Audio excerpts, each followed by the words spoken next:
There was a greater plan from Allah.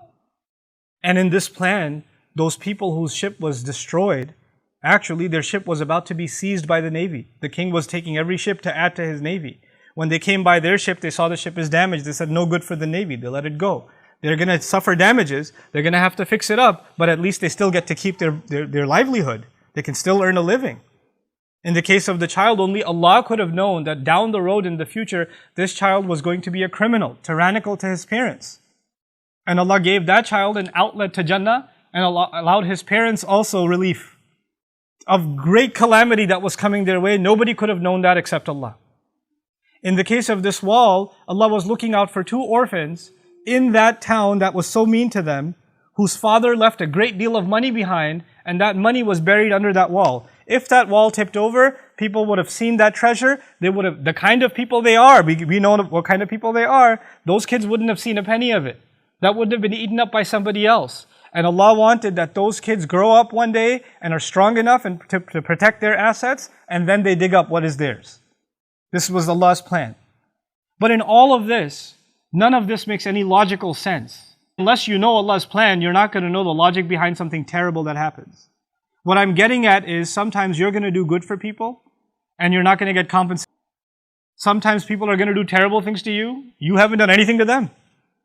Sometimes you've done good for them and they only do horrible things to you or somebody else. You see these things around you. And when this happens, your patience is going to be tested. How can they get away with this? How can they do this to me? Why would they do this? I want to give you one more place in the Quran, which is also in a sense related to the people of Musa alayhi salam in Surah Al-Isra. Very interesting language. The Israelites, when they were established and when they finally became an independent nation, eventually Allah Azza wa Jal actually in the history of the Jews, in the history of the Israelites, they were ransacked and invaded by foreign nations multiple times. And Allah mentions two major invasions in Surah Al-Isra. But the way He mentions it, understand that the Israelites, the Jewish community of the time, we consider them the Muslims of that time. You have to understand what that means. They were the Muslims of that time. That was the Ummah.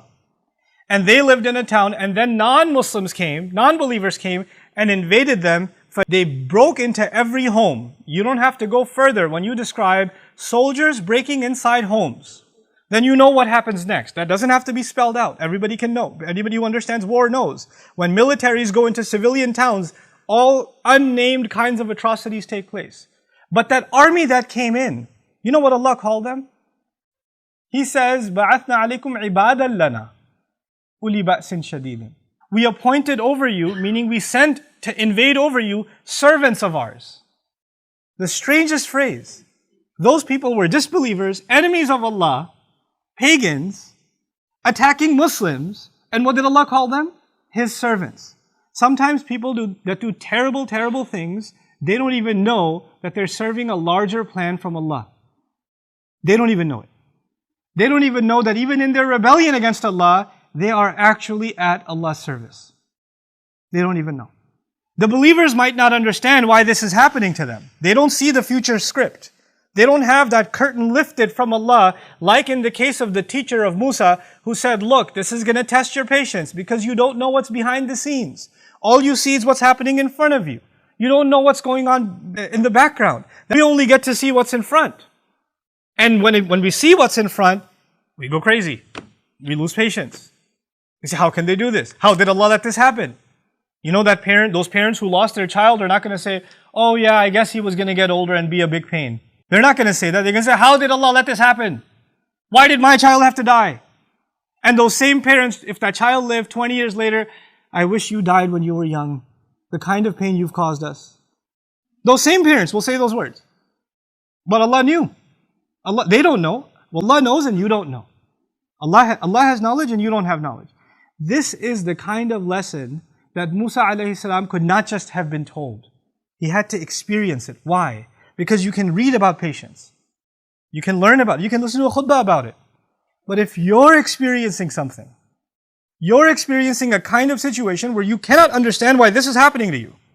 Why is this happening to me? And then still know, لا تحسبوه شرا لكم بل هو خير لكم. Don't think this is a bad thing for you. There's good in this for you. There's good in it for you. If you can internalize that, then you've learned one of the most important lessons in the Quran. One of those lessons that could not have been learned easily even by the likes of Musa alayhi salam. And if it's not easy for you and me to internalize that lesson right away, that's okay. It wasn't even easy for Musa alayhi salam. We're not being expected to turn into angels. We're not being expected to not be frustrated, to not be angry, to not lose patience. That's not the expectation from Allah. As a matter of fact, even someone of that status, of Musa alayhi salam, if he can multiple times be told, look, you're losing your patience, told you you're not going to be able to handle it, then who are we? We are going to go through those circumstances. But this story and this guidance is going to remind us that we have to take a step back sometimes and just look at Allah's plan and say, I submit to it. There is something good in it, in this life and in the next. And you know what? I'm going to accept that.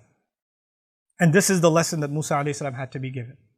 We are not going to have someone like Musa's teacher who will walk around with us, and when something bad happens, he'll be like, by the way, I know you're frustrated, but you know the real thing, you lost your job right now and you're really upset, but actually a much better job is coming and you would never have even applied for it if this didn't happen, and you're going to move to the town you always wanted to move to, but that's all planned out for you, but I just didn't want to tell you that. So right now I know you're pretty depressed because you don't have any savings, you don't have money to pay the rent and the electricity bill, and everything's falling apart, but just wanted to let you know there's something in the source code you didn't understand. That's not going to happen with us. That's not going to happen. That's only with that messenger and that lesson that he had to learn. And through that we know that there's always a plan.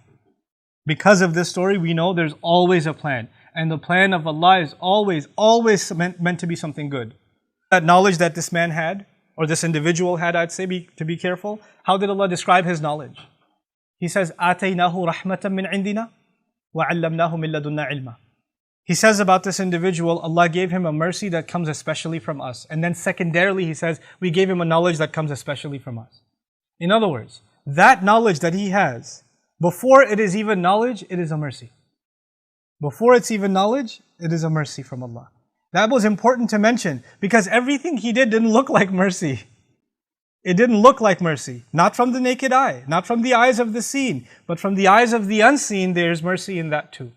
May Allah Azza wa Jal give us eyes of Iman and really a heart that can withstand difficulty, withstand hardship, whatever hardship you're going through in your life, whatever circumstances that are weighing down on you. And may Allah Azza wa Jal give you the faith to know there's something good behind this that is on the horizon. You just have to hold on to your faith. بارك الله لي ولكم في القرآن الحكيم ونفعني وإياكم بالآيات والذكر الحكيم.